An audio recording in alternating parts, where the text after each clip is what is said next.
been discussing the coming of the American Civil War, and we have just come to the arrival of Abraham Lincoln on the political scene in the 1850s.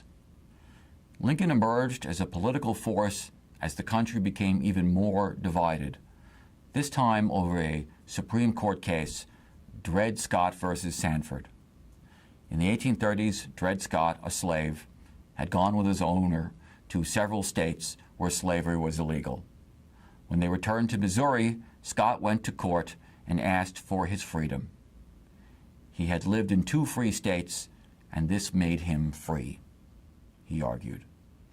2 days after James Buchanan's inauguration, the Supreme Court in the 1857 Dred Scott decision declared that not only was Dred Scott still a slave, but he had no right to sue.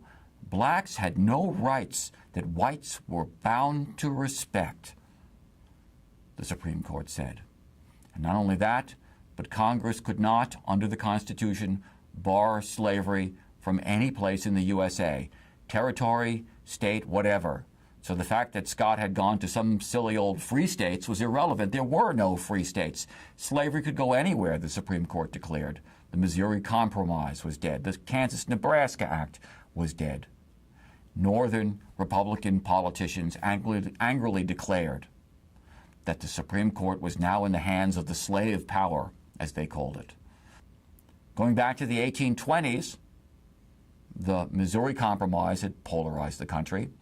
Then the Wilmot Proviso polarized the country some more. Then the Compromise of 1850 divided the country even more. Then Bleeding Kansas polarized the country even more, along with the attack on Senator Charles Sumner. And now here was the Dred Scott decision. The country was dividing irreparably along sectional lines, North and South, free and slave.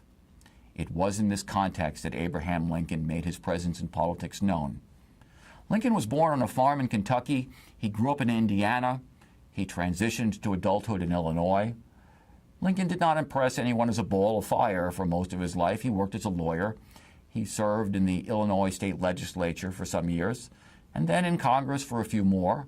By 1849, Lincoln was out of politics, more or less, and it seemed like that would be the end of him. But the Kansas-Nebraska Act appalled him. Lincoln hated slavery. He called it a monstrous injustice. He warned that it exposed Americans as hypocrites to the whole world. He did not know how to stop it completely, he told audiences, but he knew that he did not want slavery to extend any further than it already existed. As for black people, well, Lincoln was a white politician. Sometimes he told crowds that blacks and whites were equal. Sometimes he told crowds that blacks and whites were unequal. It really depended on where he was speaking. But he did declare that in all cases, black people had a natural right to the rewards of their hard work. In that way, they were, he said, my equal and the equal of all others. And so in 1858, Lincoln challenged Stephen Douglas for a United States Senate seat in Illinois. And they held a series of debates in which Douglas defended popular sovereignty, and Lincoln insisted that slavery had to be limited to the South. The founders had always wanted to get rid of slavery, Lincoln told audiences. Now was the time to get back to that project. Douglas won the election. He was probably at the time the most popular politician in America. His nickname, he was a rather short man, was the Little Giant. But Republicans swept Congress in the North, and Lincoln made a name for himself with his eloquence. And a year later, the second-to-last straw came down. The incident that sent the USA over the edge, John Brown's raid on Harper's Ferry. John Brown was a deeply religious abolitionist. He wanted to end slavery right away. And his Christianity was of the Calvinist variety, emphasizing the absolute sovereignty of God and finding guidance far more in the Old Testament than in the Gospels. The God of Noah, Moses, and Abraham, the vengeful God. That was John Brown's God. During the Bleeding Kansas crisis, Brown went so far as to take some followers out to a spot in Kansas called Pottawatomie Creek, where they killed 5 pro-slavery settlers in cold blood. After this, Brown spent his days raising money for an army for a guerrilla war against slavery. and on October 16, 1859, Brown and 21 men marched on Harper's Ferry Arsenal in Harper's Ferry, Virginia, and seized the facility. Brown apparently imagined that once he grabbed the arsenal, all kinds of people, mostly slaves around the area, would join him. But he hadn't really done the kind of work of developing support prior to his attack. The federal government sent out a detachment of soldiers and killed or captured the band. Lots of people disapproved of what Brown did, or at least they said they did. But during his trial for treason, Brown spoke with eloquence, and his last statement is generally regarded as a great oration. John Brown said, and I quote, "This court acknowledges, as I suppose, the validity of the law of God. I see a book kissed here, which I suppose to be the Bible, or at least the New Testament. That teaches me that all things whatsoever I would that men should do to me, I should do even so to them. Now, if it is deemed necessary that I should forfeit my life for the furtherance of the ends of justice, and mingle my blood further with the blood of my children, and with the blood of millions in this slave country whose rights are disregarded by wicked, cruel, and unjust enactments, I submit, so let it be done." After Brown was executed, many Northerners praised his principled stand and eloquence. Henry David Thoreau, who had gone to prison rather than pay taxes during the Mexican-American War, called him a crucified hero. It was soon discovered that 6 prominent theologians in the North, who were allegedly pacifists, had in fact helped raise money for Brown. They were called now the Secret Six. These statements and revelations had a huge impact on the South. Most white Southern slavery defenders thought that Brown was just a crank. But the statements, all these statements of support he received for clemency, a pardon from the gallows, from Northerners, further convinced Southerners that the South no longer lived in the same country as the North. As tensions rose throughout the 1850s, white Southerners became ever more passionate about defending slavery. For many of them, liberty meant the right to own slaves and thus maintain prosperity. They complained that Northerners profited from investing in the slave-based cotton trade, while Southerners incurred more and more debt as the price of slaves increased. Southerners started talking about taking over Cuba, where slavery was widespread, from Spain. They supported efforts of Southerners to take over various Latin American countries, most notably Nicaragua. Southern politicians declared that slavery was more humanitarian than Northern industrial factory work. They called slavery their divine right. Louisiana banned any kind of emancipation of slaves. Huge pressure descended on the Democratic Party to adopt a 100% pro-slavery platform. More and more, a new generation of so-called fire-eating Southern politicians called on the South to go it alone. Now, in the presidential election of 1860, the Democratic Party was split between supporters of Stephen Douglas's popular sovereignty idea and supporters of John Breckinridge of Kentucky, who declared that slavery had to be protected in the territories under any and all circumstances. Meanwhile, the Republican Party chose Abraham Lincoln as its standard bearer, and the Republicans continued to insist no slavery in the territories and free homesteads in the West. The fourth candidate was John Bell of Tennessee, whose Constitutional Union Party called for protecting the Constitution no matter what. Lincoln won the election not by a popular vote majority, but by an electoral college majority. Remember, in the electoral college, if you narrowly win a state, you get all the electoral college votes. So if you have a lot of narrow wins in states, the other candidate can win lots of popular votes elsewhere and still lose. But Lincoln took the White House as a sectional candidate. He won not a single vote in 10 southern states. But not surprisingly, shortly after Lincoln's election, 7 states seceded from the Union. The first to secede was South Carolina, whose declaration of secession made it very clear, we are leaving the Union to protect slavery. Lincoln was hostile to slavery, the statement complained, and, quote, slaveholding states cannot be safe in subjection to non-slaveholding states. Mississippi's declaration started out with the statement that, quote, our position is thoroughly identified with the institution of slavery. the greatest material interest of the world, and that, quote, a blow at slavery is a blow at commerce and civilization. In the time that he had left, President Buchanan tried to moderate the crisis, but he was obviously way over his head. Buchanan declared that states could not leave the Union, but he also said that the federal government could not force them to stay. This wasn't leadership. It was a nothing burger, to use a contemporary term. Senator John Crittenden of Kentucky offered the so-called Crittenden Compromise, as it was described. The Missouri Compromise line would be extended to the Pacific Ocean. Basically, the South across the USA would become slave and the North would remain free. The seceding states rejected it. Lincoln rejected it. He had been elected on the No Slavery in the Territories platform, and that was that, he declared. And so on March 4, 1861, the 7 seceding states formed the Confederate States of America. Its Constitution was, in some ways, like the U.S. Constitution, but it explicitly guaranteed slavery everywhere the Confederacy existed. Its Vice President, Alexander Stephens, declared that the cornerstone of the Confederacy was slavery. He declared that, and I quote, "The great truth that the Negro is not equal to the white man and that slavery, subordination to the superior race, is his natural and normal condition." End of quote. Lincoln still hoped that somehow the Union would be preserved.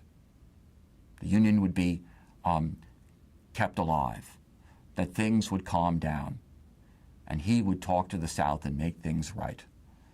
Above all else, Lincoln wanted to make sure that if his hostilities came, the USA did not fire the first shot.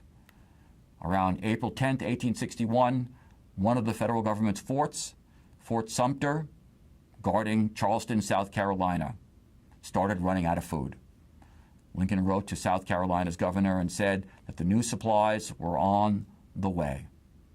In response, the Confederacy's Jefferson Davis ordered Confederate Army cannons to attack the fort 2 days later. On April 12th, then 4 more Southern states joined the Confederacy. In response, Lincoln declared that a state of insurrection existed in the South, and he summoned 75,000 troops to bring it down. The American Civil War had begun. It would last 3 years and 362 days, ending when the Confederacy's top general, Robert E. Lee, surrendered to the USA on April 9, 1865. Over the course of that war, slavery would die, secession would die, 750,000 people would die, and the United States would unify under the banner of free labor, free soil, and free men, and begin its long journey to modernity. Many historians call the American Civil War the first modern war. It was not a war between armies, as the Napoleonic War had been in Europe. It was literally a war between 2 societies who mobilized themselves and deployed modern weapons created by the Industrial Revolution. For example, the modern rifle, a grooved, rifled shooting weapon that could kill a moving man at 600 yards, which were brought to the battlefields by railroads and kept in communication by telegraph lines. From the beginning, the balance sheet in terms of resources favored the Union. The North and the loyal slave states that stayed in the Union totaled 2.5 times the population of the Confederacy. The Union had many more people. It had all the big manufacturing states. But the task of the North was literally to physically conquer the South, to occupy the South, and this would prove extremely difficult and a costly task. The story of how the North won the Civil War boils down to this. Over the course of 3 years, President Lincoln realized that he was fighting a modern war, not an 18th century war. The job of his army was not to occupy various parts of the South and the Confederacy, such as Richmond, Virginia, the capital of the Confederacy. The job of the Union was literally to destroy the Confederate Army. Robert E. Lee, commander of the Confederate Army, quickly adopted a strategy like George Washington's during the Revolutionary War. Strike, then run. Strike, then run. Keep an army in the field and strike at the right time and then again run.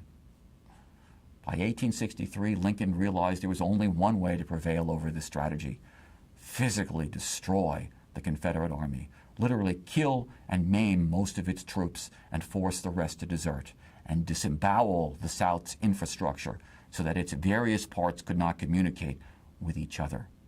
Lincoln and the rest of the North came to this discovery the hard way. The first battle of the Civil War was the Union's attempt to storm the Confederate capital, only to be repelled in the Battle of Bull Run on July 21st, 1861. Many Northerners thought that that battle was just going to be a walk in the park. Lots of sightseers placed themselves on nearby hills to watch the fun, only to become part of the chaotic retreat as the Confederate Army repelled the attack. 800 men died that day, more than in any other battle in U.S. history. And then the Confederate Army defeated the North again in the second Battle of Bull Run a month later. At this point, Lee now attacked the North, hoping to bring more states into the Confederacy and get European countries to recognize Southern independence. But when Lee attacked at Antietam, Maryland, Union forces drove him back at a cost of 6,000 dead soldiers, an unheard-of casualty rate. Lincoln's first generals, particularly George McClellan, simply didn't have the stomach for the kind of war that would defeat the Confederacy. They thought that it was their job to attack and hold cities. But what did it matter if the North held cities when the Confederate Army could just reconfigure beyond them? In addition, McClellan chronically overestimated the size of the Confederate forces he was dealing with, which made him afraid to confront these forces head-on. In the wings, however, there was another general, Ulysses S. Grant, who just marched his forces directly at Confederate outposts in Tennessee and engaged and defeated them. But while the Confederacy seemed to be holding the North at a stalemate, internally, the Confederate South was collapsing. The institution that the Confederacy was fighting for, slavery, was literally dissolving as the Confederate Army fought. I'm sure a lot of you have heard of Lincoln's Emancipation Proclamation, and if you haven't, we're going to talk about it soon. But tens of thousands of black people across the South very quickly resolved that they weren't going to wait for Mr. White President to declare them free. As soon as they could, as soon as the local plantation owner and his sons marched off to war, as soon as nobody or relatively few people were watching them, they ran toward the Union lines and said, "Here we are!" And Union generals declared them contraband of war. In some areas, when the Union Army arrived, slaves did not leave their plantations. They just announced that they would not work unless they were paid wages. In other words, they declared that they were no longer slaves. As one Northern reporter covering the war in the South wrote, "It already did not matter what Lincoln or anyone else said. Slavery was already destroyed and worthless." Lincoln was in a tricky situation in 1862.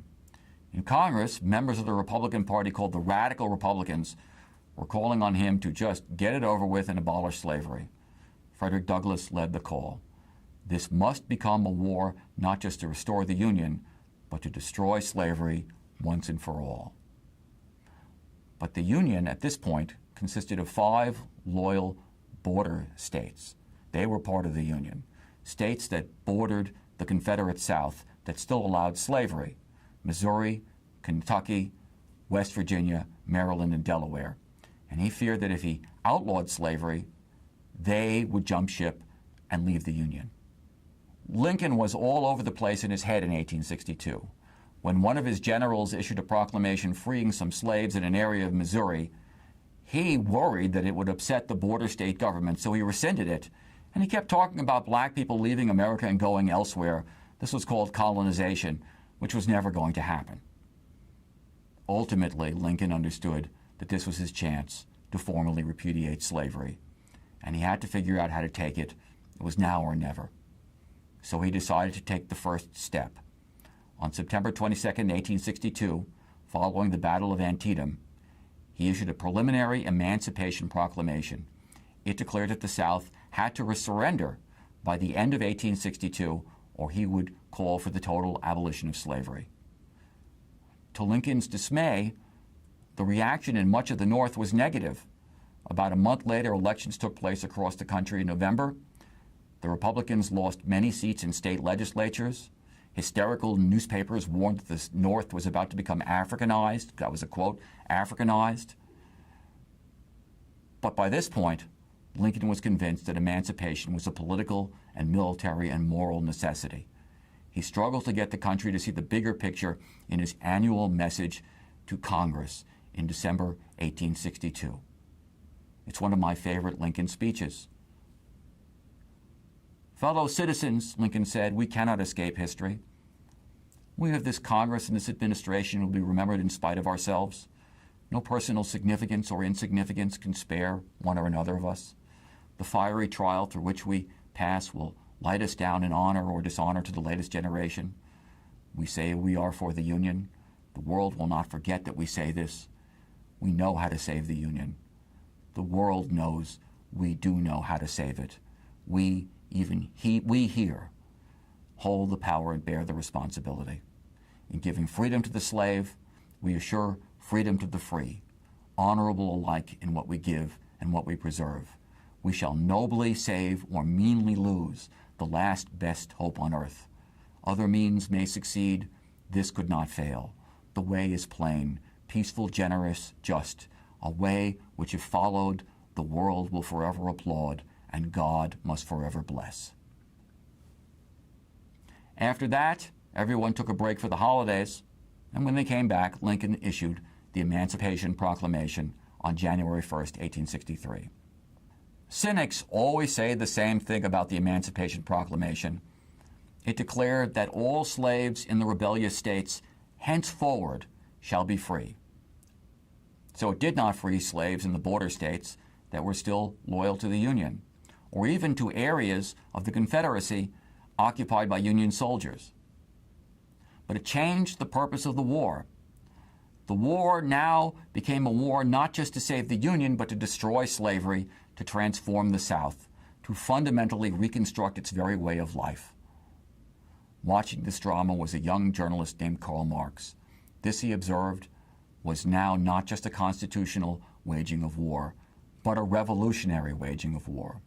The United States was about to experience its second revolution, and we'll talk about that second revolution in our next lecture.